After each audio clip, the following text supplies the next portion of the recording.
2005년도 정도로 기억하고 있습니다. 제가 군종 신부로 입대하기 바로 전이었기 때문에 지구 신부님들과 함께 강원도 쪽에 있는 어떤 산으로 갔습니다. 아침 일찍 가서 산꼭대기에 갔다 내려와서 밥을 먹고 본당으로 돌아가는 그런 코스였어요. 그런데 케이블카가 있는 거예요. 이 케이블카를 타야 될까 말아야 될까 고민하고 있었는데 신부님들이 이런 얘기를 합니다. 케이블카를 타고 올라가면 별 의미가 없지 않냐.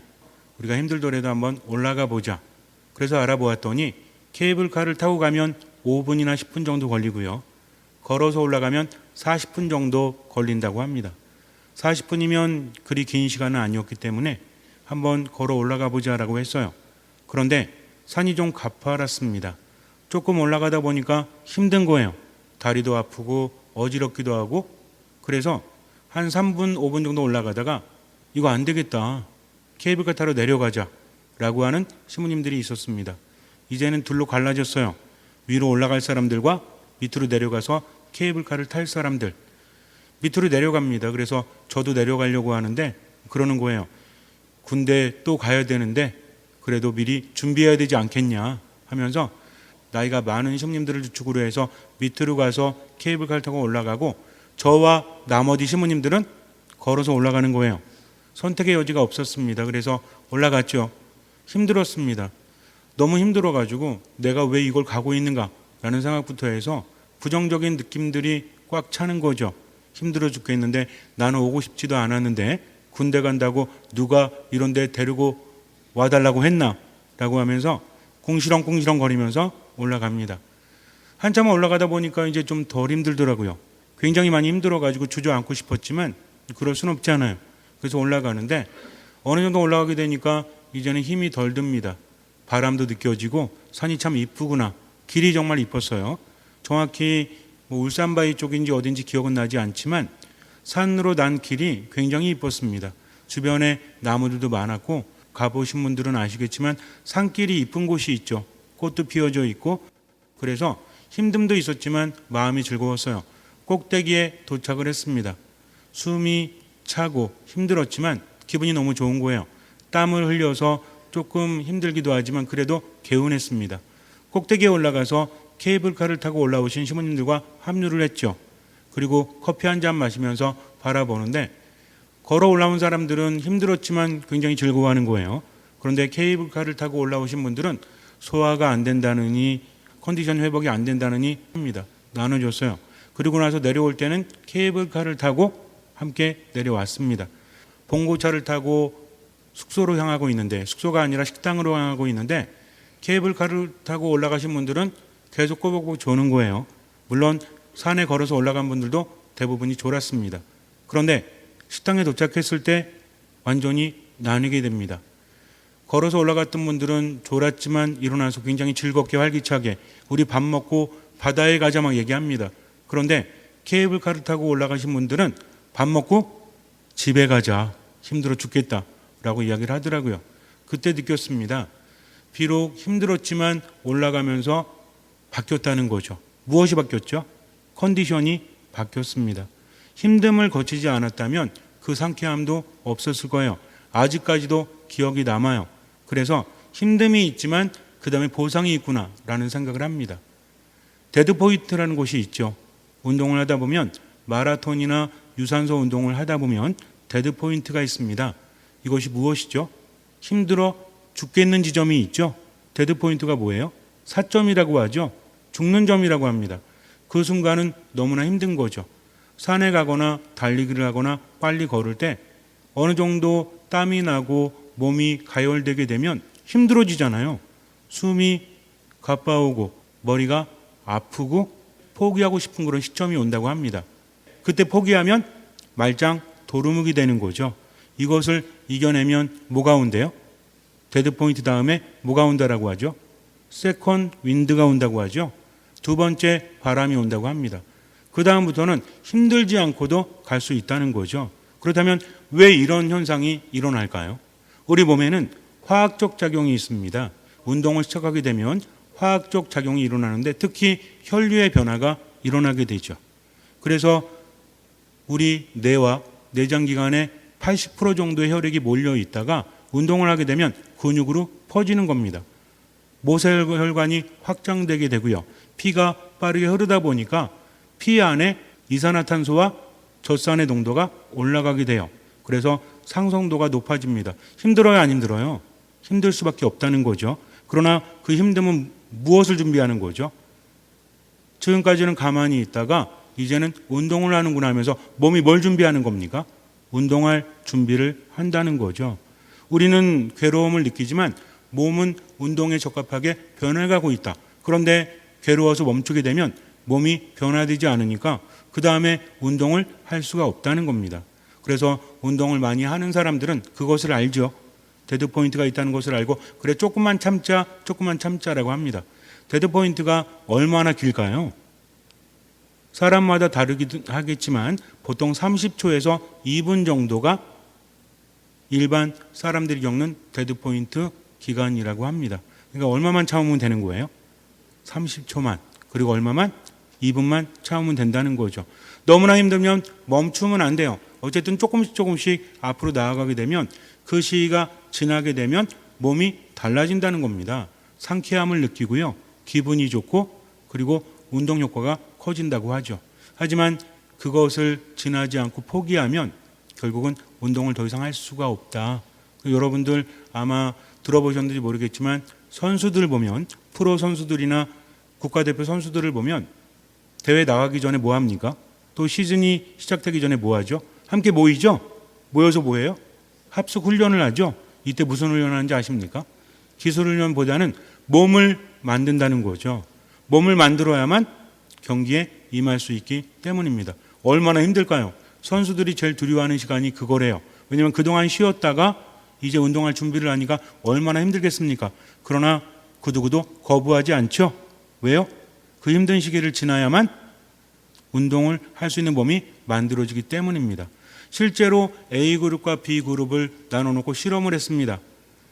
100명의 사람들을 50명과 50명으로 나눠놓고 실험을 하는데 한 그룹에게는 데드포인트와 세컨인드에 대해서 설명을 해줍니다. 한 그룹에는 설명하지 않습니다.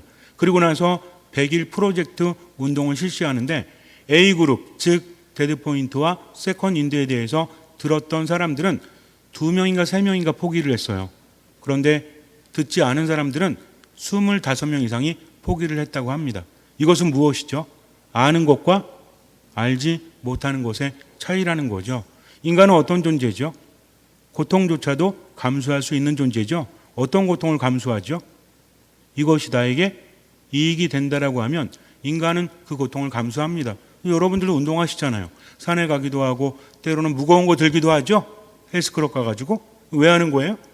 힘들지만 그렇게 해야만 몸이 좋아질 것을 알기 때문이라는 겁니다. 우리 학생들도 공부를 하거나 아니면 악기 연습을 하거나 운동을 하죠. 왜 해요? 힘들지만 이렇게 해야만 성장할 수 있다는 것을 알기 때문에. 그래서 인간은 어떤 존재다? 결과가 좋은 것을 알고 있다면, 희망이 있다면 뭐조차도, 고통조차도 감내할 수 있는 존재라는 거죠. 우리 학생들 이야기하니까 어른들은 좀 와닿지 않을 수도 있겠지만, 예를 들어서 여러분들에게 무거운 거 1kg짜리 물건을 들고 미사 끝나고 나서 한 1km 걸어가십시오 그러면 힘들겠죠? 아마 하실 분들 별로 없을 겁니다. 근데 1km를 가지고 1km를 걸어가면 1억을 준다 라고 하면 하시겠습니까? 안 하시겠습니까? 당연히 하죠. 1km에 1억이고 2km에 2억이라면 전 다리가 아파서 못 하겠는데요.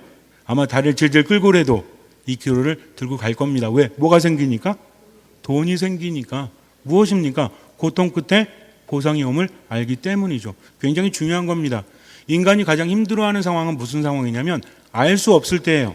내가 아무리 노력한다고 할지라도 결과가 좋지 않을 수도 있다라고 하면 인간은 힘을 내지 못해요. 하지만 인내하기만 하면 좋은 보상이 이루어진다라고 한다면 누구든지 하지 않겠습니까?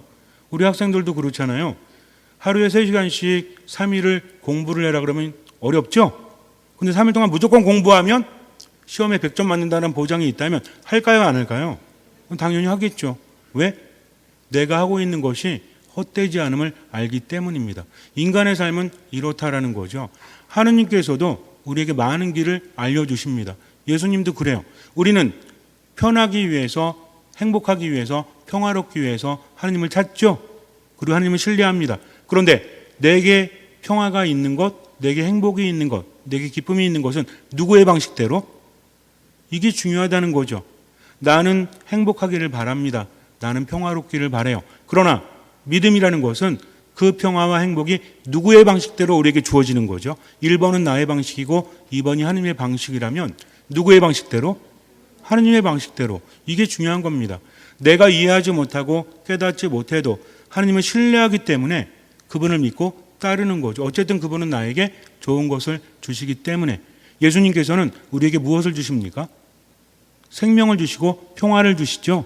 우리가 살아가는데 정말 필요한 게 평화거든요. 행복한 사람은 평화롭습니다. 아무리 많이 갖고 아무리 많이 이룬다고 할지라도 평화롭지 않다면 행복하다라고 말할 수 없기 때문에 그래요. 그래서 예수님께서는 세상에 평화를 주십니까? 안 주십니까? 내가 너에게 평화를 남기고 간다라고 분명히 말씀하셨죠. 그런데 헷갈립니다. 루카복음을 보면 나는 세상에 불을 지르러 왔다. 내가 세상에 평화를 주러 왔다고 생각하느냐? 아니다.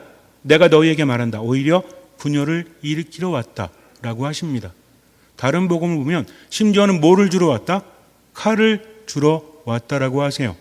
아니 도대체가 평화를 주신다고 했으면서 오늘 이 말씀은 무엇이죠? 예수님의 말씀이라는 것이 기분에 따라서 달라지는 거예요. 기분 좋으실 때는 평화 준다라고 하시고 기분이 안 좋으시면 내가 세상에 평화를 주러 온 줄로 착각하지 마라. 이렇게 말씀하시는 겁니까?